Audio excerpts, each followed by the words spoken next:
Okay, everybody. So I'm on my way to work, and I come on this transition ramp.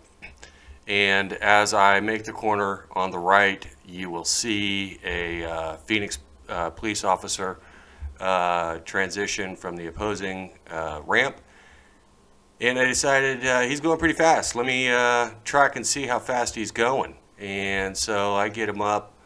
I think it was about the 78 as I approach the transition merge and decide, well, it's kind of blind. I don't know, maybe there's a highway patrol. There's my guy. And I decided to back it down. I got him up to 78 and said, yeah, he's speeding. Laws for me, not for thee.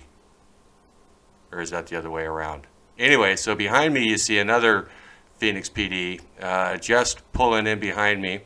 And I didn't really notice him as I was kind of backing down from 78, pacing the other cop.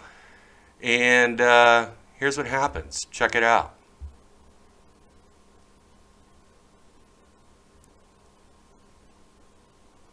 So I got around him. He's not happy, so he goes around me and unsafely makes the lane change without a blinker, flashes his light to show he's a big hero, to tell me, I don't know. Anyway, have a good day, everybody. Thanks for watching. Be a good human.